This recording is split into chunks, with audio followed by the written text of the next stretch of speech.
At the beginning of Build Divers Re-Rise, Kazami was nothing but a useless buffoon who cannot hit a single damn target and is only useful for, roughly, a shield. But when Season 2 came around, he became the fighter that Darkness from Konosuba can never ever hope to become. A shield tough enough to shield his friends from all of the incoming enemies, while taking out a few enemies of his own with extreme precision and competence. What is going on, guys? MJ2005 Gundam here, and today I'm going to be reviewing the high-grade Gundam Aegis Knight from Gundam Build Divers Re-Rise.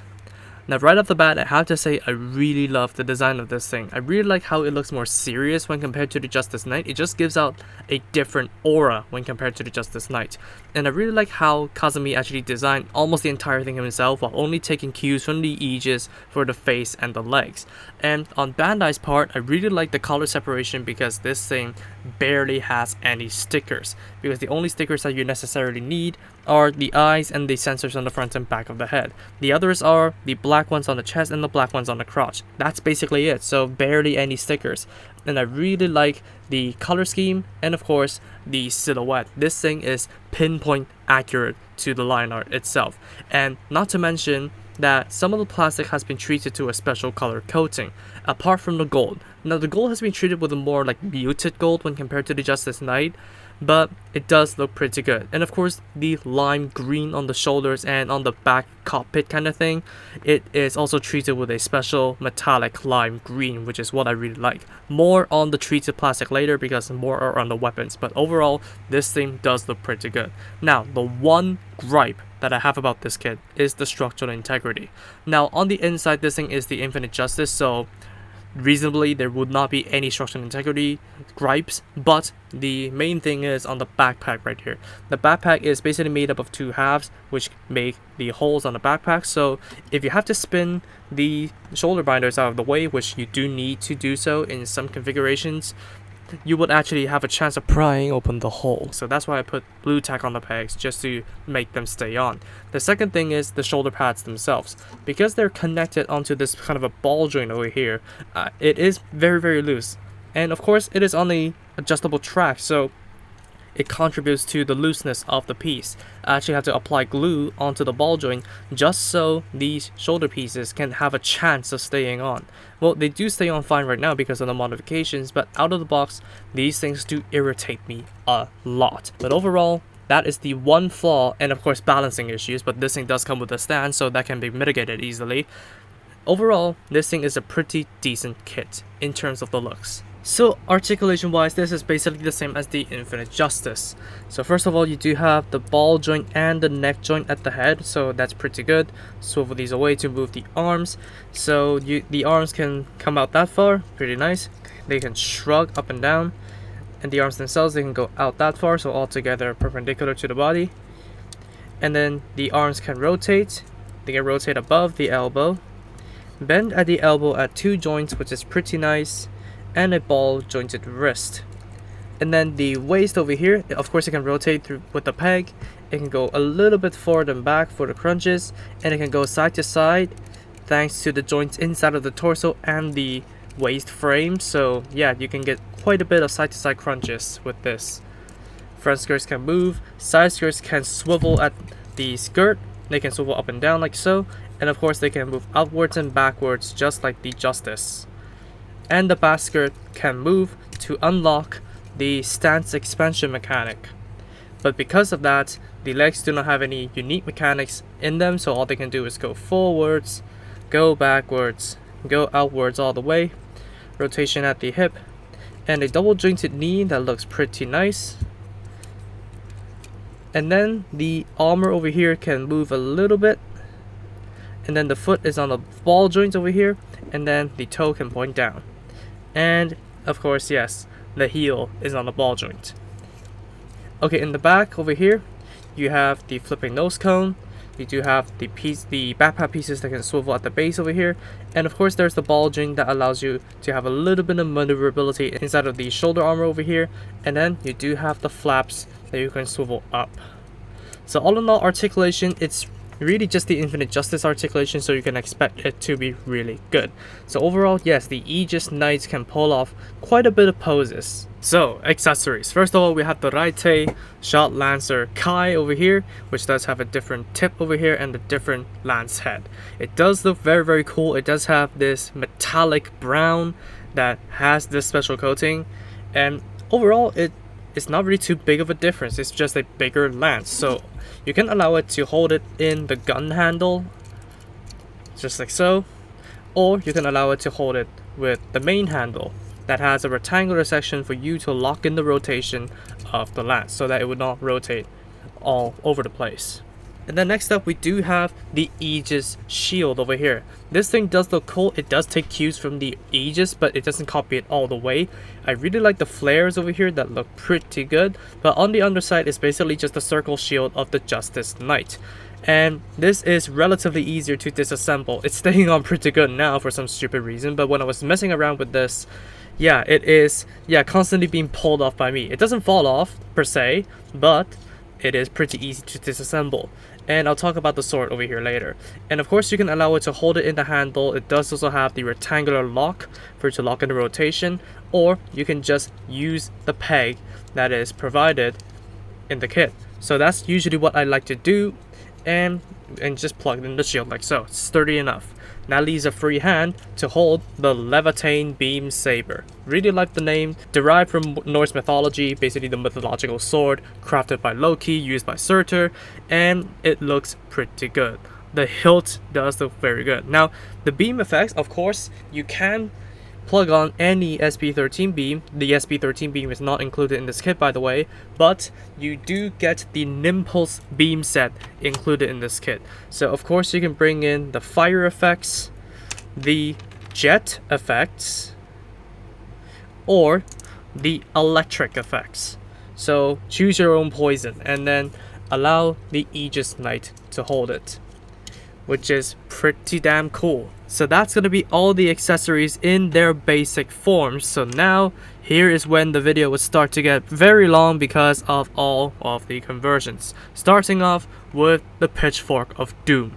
So what you want to do with the Gundam itself is to, let me actually take off the head so that I can show it off to you guys. You actually want to raise this fin up and actually push it forward. It does have a track provided by the gray pieces to allow the gold piece to actually slide out. So now you have the King mode head. And then you want to bring in the core Gundam's chest piece over here. But yeah, I never really recall that it uses this in the King mode, but the instruction said so, so yeah, there we have it. And then of course, you need to rip off the side skirts. And let's move on to the sword. First of all, remove the lance head. Second of all, retract all of the handles and pegs that are used to connect this to the body. And then finally we can start the combo.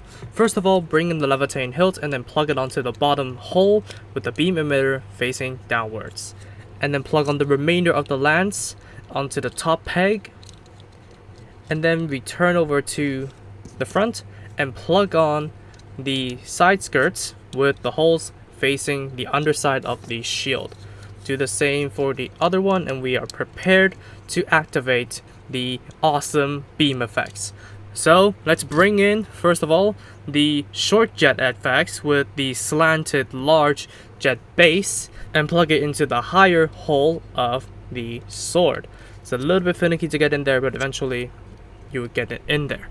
And then second of all, bring out the small jet base with the long jet effects and plug it onto the shield, just like so. And then finally bring in a straight small jet base and the flame effects and then plug it onto the top of the shield. Mirror this process on the other side and I'll be right back. And here you have what people call the Fork of Doom. Now seriously, the one that Gundam Base Tokyo actually built is amazing. Although yes, I know the parts are not local to any Gunpla that I know of, please educate me in the comments below. But look at this, Bandai could not have tried any less even if they tried to try less. Look at this. Man, like, I don't understand the concept behind the reenactment of the King mode sword, a Pitchfork of Doom. Of course, you can have it held in two hands, but that's going to be a little bit finicky because of all the tight joints, but it is definitely possible. So, here you have it. The Aegis Knight ready to poke someone with his gigantic pitchfork. The next of the modes we're going to be checking out is the cruising mode. So first of all, what we're going to do is to take off the shoulder armor and then take off the chest plate out front. I do not know why you need to do this, but yeah, it's in the instructions. And then what you want to do is to swivel the skirt armor vertically down and then rotate the head backwards, then cover it up with the nose cone. Next up, what you want to do is to rotate the hands forward so that the palms are facing out, and then rotate the waist. Upon doing so, you want to flip the skirts out and then collapse the arms back into them. So it should look like this right now. And then what's next is to collapse the legs, clap them together, point the toes down, and then basically kick it up and bend it slightly. And then what you want to do now is to rotate the backpack arms up and then peg the shoulder pads on backwards. And then you take the shot lancer over here and just plug it onto the peg on the arm with the peg on the lance head. Pretty easily, just like so. And then finally, we bring in the shield, and then you want to plug on the connector into the middle, and then plug the beam saber handle into one of the side holes and plug it on with the point facing backwards. So here you have the cruise mode of the Aegis Knight. Here it is on the turntable, and I have to say I'm not really too big of a fan of the cruising mode. Yes, it's due to the misalignments that I really just caused, but looking directly from the front, you can actually see the gigantic gaping holes in the center. But looking at it from the top, from the sides, from the back, and even from underneath, it doesn't look that bad. It's not like all the other shield on face transformations where looking at underneath blows the entire disguise. But there's this one thing that I would want to address, because according to the line art on the wiki, the chest plate is actually present underneath. So why the hell did the instructions fade that part out and say that you do not need to use it? It beats me to think about it. So I would actually just recommend putting it back on, or not even removing it at all, because it is not really affecting the looks and all that kind of good stuff. Because yep, the line art did say that it is supposed to have the chest plate underneath, so it beats me as to why the instructions say you need to remove it and just leave it off to the side. It's alright. The how it mounted the gigantic weapons is also okay. So overall, this mode is pretty good, if not for the front look and the looseness of the backpack. The backpack causes a lot of the issues when playing around with this kit. And then the assault mode. So let's remove the shoulder plates again, and then rotate the head towards the back. And then what you want to do now is to flip the backpack arms back because we don't need them anymore, or just remove them if they irritate you due to the looseness. And then you just rotate the arms up, rotate the arms forwards, and then rotate the hands backwards so that the hand cover is facing us. Same thing goes for the other side. And then what you want to do is to flip the nose cone up so that it is perpendicular to the ground. Same thing goes for the side skirts. And then you want to rotate the waist again. And then what you want to do now is to flip the side skirts 180 degrees so that it's facing backwards again. And then lay them flat. Although I do like to have them at an angle. And then what you want to do now is to bring the shoulder armor back in, and this time using the slits over here, you slit them onto the arm just like so, and cover them up after you do. There we have it. And then last but not least, you fold up the toes and then bend the knees. So here we have the assault combat form. There's also the choice to put in the beams on the feet and the shoulder armor to reenact the blades of the claw mode in the regular Aegis. So in the feet, there's this hole right on there, and on the armor, it's the hole at the end. So you have two choices. Either you use these straight ones, so you can have an actual claw, or you use the angled ones, so you can actually poke someone while you're flying along. So you do have quite a bit of display options when considering the assault combat mode. And I have to say, this is my favorite alt mode of the Aegis Knight. Although yes, you do have the Aegis Knight head freakishly looking at you from behind, but I've seen the Extreme Gundam, so I've seen this kind of weird. So obviously this is not going to weird me out. I do like how the claw is formed, and of course you do have the gigantic unibeam in the chest, so you can actually fire the Skila cannon. And this overall does look pretty good. It's kind of off-putting that you actually see 4 hands on the limbs, but I can easily let them go for that. And I'm really happy that I do not need to ever use the backpack in this assault combat form. And then finally, we do have the core fighter combo. So finally, we get to remove this dreadful backpack and not deal with it on the Aegis Knight again. And then we remove the arms and remove the chest plate,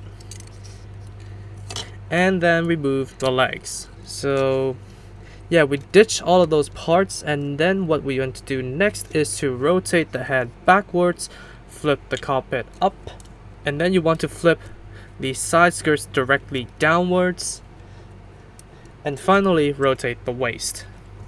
Now what you need to do is to first of all, store all of the attachments on the shield, and then you basically flip the wings sideways, and then first of all plug the lance onto the top over here, and then finally plug the shield onto the lance just like so, and then basically plug it back onto the stand and have it displayed as the core fighter. And of course it looks weird from the side, but this is basically everything you have left after removing everything to make. Okay, so that is going to be in another video, so you got to check that out if you want to know what I censored out there. But yeah, I believe everybody watching would have already known what this thing is for, and although it looks weird, at least it gives Kazami another fighting chance with all of his limbs removed. So for leftover parts, you do get the B plates over here, you do get the Justice feet, and of course the thrusters for the Justice. And then on the D2 plate, of course, every single thruster and custom joint made for the Justice. And then finally, in the G1 and G2 plates, you do get the original fin for the circle shield. I don't remember what G1, 2 is. G3, G4, G6, and G7 are all for the cloak for the Justice Knight, or the Injustice weapon sets. So quite a bit of extra parts. For the comparison section, I cannot bring in the original Aegis because I already cannibalized it, so I have to bring in the Justice Knight. Both of them give out different auras, I might say. And then the sole reason I bought this thing to get the team together. So first of all, here we have the Net 8 Gundam, and then the X Valkylander, and then finally the Wadam Pod Plus. So Build Diverse is assembled. So that's going to wrap it up for the Aegis Knight review. What do I think of this kit? Well, the major thing is the backpack. It messes up everything that is attributed to this kit, because the backpack, you need to align stuff for the transformations, and basically pulling a pose, you need to account for the shoulder armor when you're rotating the arms, and because the shoulder armor and the backpack arms are pretty loose out of the box, you at least need to put something there to tighten the pieces up to even have a chance of them staying where they're supposed to be. And also, because this is using the Infinite Justice frame, you cannot really customize a lot of this kit with any other model kit that is out there, because it's not using the universal standard, it's using the more advanced standard. So there's a little bit of points deducted there, but not to worry, because you can customize this with the... So that's going to be the issue alleviated. So overall, this thing does look pretty good. I really like what they did with the colors. I really like what they did with the color separation, and also the minimal use of stickers. The transformations were fluid, if not for the backpack. And overall, I would give this thing a 6.5 to 7 out of 10. It's an absolute recommend. It is worth it if you're missing this one to complete the team, or if you just want the Aegis Knight to mess around with. Although, yes, please definitely apply the glue to the shoulder pads and the backpack arms. It definitely does help.